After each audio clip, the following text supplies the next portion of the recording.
This is a lesson about ratios.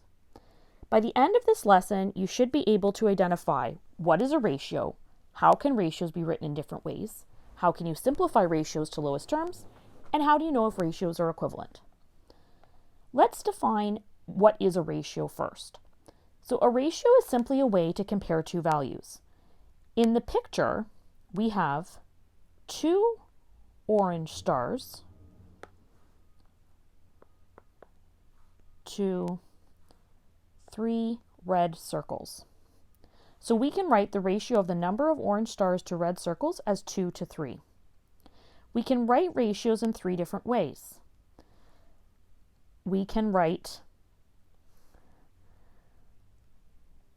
the ratio of stars to circles using the word 2 to compare them as 2 to 3.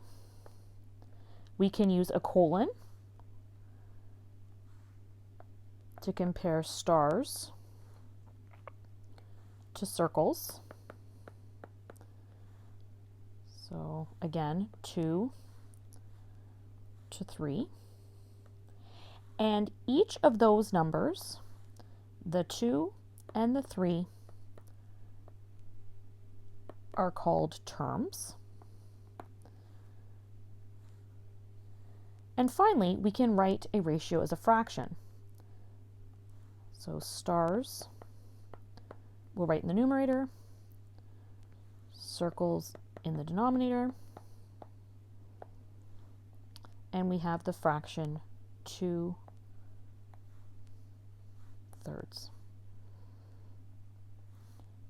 Now we have to be a little bit careful because 2 to 3 is talking about comparing stars to circles. That's different than comparing the number of orange stars to the total number of shapes. Similar to when you've worked with fraction in the past, you have to remember that it's parts of a whole. So don't let the two different types of ratios confuse you. So if we were talking about stars to the total number of shapes, and I want to write that as a fraction, we would have 2 orange stars now, but we're going to add the total number of stars and circles together to get 5 total shapes. So the denominator is going to be 5 now. So 2 stars out of 5 total, or parts to the whole.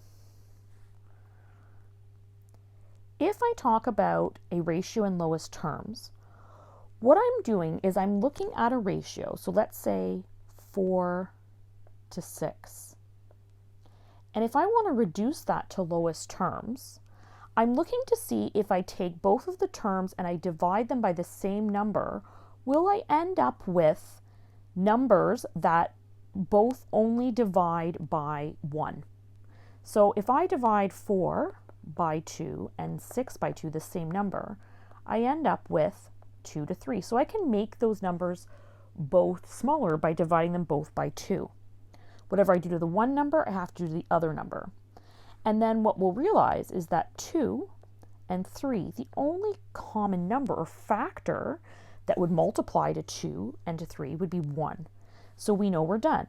2 to 3 is in lowest terms. The other thing we can think about is a picture. So if I have 5 red and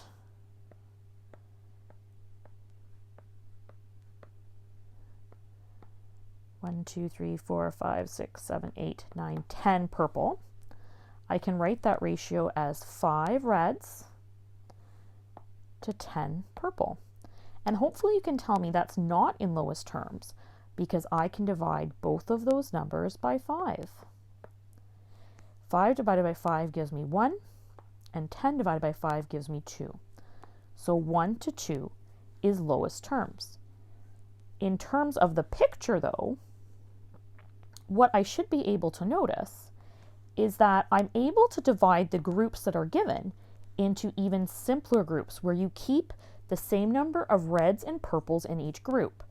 So I should be able to take the reds and divide them between 5 groups. So each group gets 1 red, and each of the groups would get 2 purples.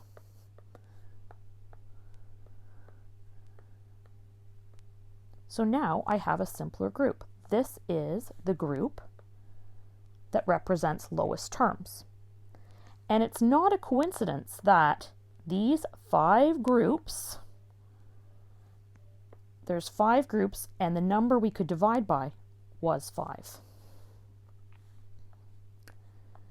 We're going to use this same kind of idea to determine if, well, a couple different tests to determine if ratios are what we call in proportion or equivalent. So the first test that we can talk about is, let's say I wanted to determine if 7 over 10 was equal to 14 over 20. So is this true? Are 7 over 10 and 14 over 20 equivalent? Well, is there a number, a constant, that you can multiply both top and bottom by in the first ratio to get the second ratio?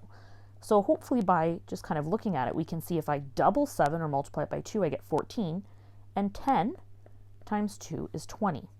So these are equivalent. If I wanted to look at this a different way, I could take my 2 ratios. So we'll use the same example, 7 to 10 and 14 to 20.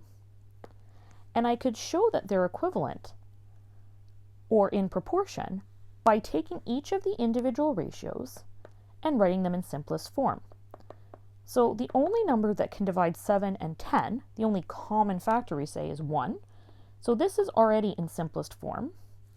And 14 over 20, those are both even numbers. So I can divide top and bottom by 2, and I end up with 7 over 10. Because both of these ratios, once I've simplified them, are the same, then we also say that that's another test to determine if 2 ratios are in proportion. What does this look like in terms of a picture? So I'm going to go over to a tool called Mathy's Tiles, and we're going to take a look. So what I've done is I've set up some yellow circles and some pink circles. So let's just start by using the picture that's there and writing a ratio. So I have 100 to 20. And I could count those individually, so I could go across and count them all. Or I know that this is 1, 2, 3, 4, 5, 6, 7, 8, 9, 10. And 10 this way. So this is a 10 by 10 square, so I know that there's 100 circles total in there. And same thing with the purple, or the pink, sorry. If I go through and count those, what you should notice is that there are 2 columns by 10 rows. So 2 by 10, or 2 times 10 is 20. So we have this 100 to 20.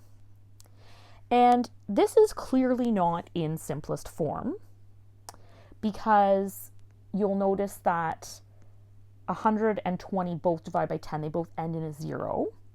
So I could divide those if I wanted to. So let's try that. Let's divide both of them by 10.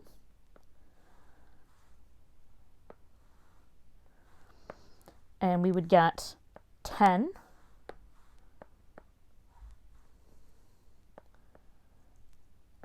to 2. So we're just dividing both of these by 10.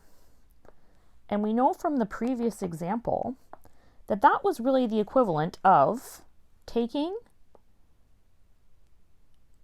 each of those groups that are the same and sort of dividing them out of the bigger group. So I could create 10 groups by just dividing up the rows here, where they would have the same number of yellows and the same number of pinks. They would have 10 yellows and 2 pinks. So that's definitely a simpler ratio that would be equivalent. But can we make it even simpler? Well, hopefully that you can see that.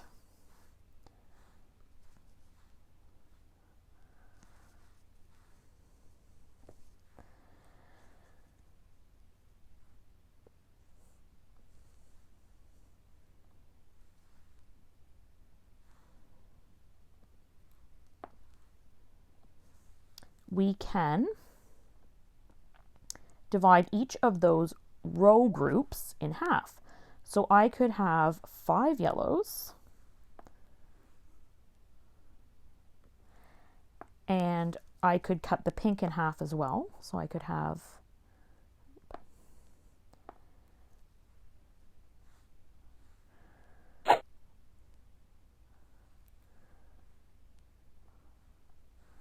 one pink, and that's what half of each of those rows would look like.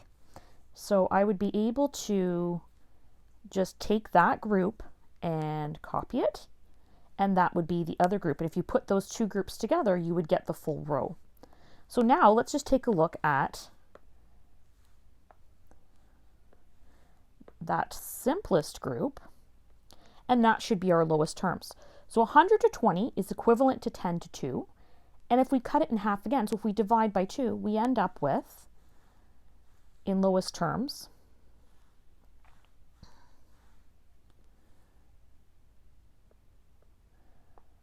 5 yellows to every 1 pink. So we can say 100 to 20 is equivalent to 10 to 2 is equivalent to, in lowest terms, 5 to 1. So we should now be able to state what a ratio is, recognize 3 different ways to write it, simplify those ratios to lowest terms, and use 2 different tests and understand what the picture looks like if we're dealing with equivalent ratios.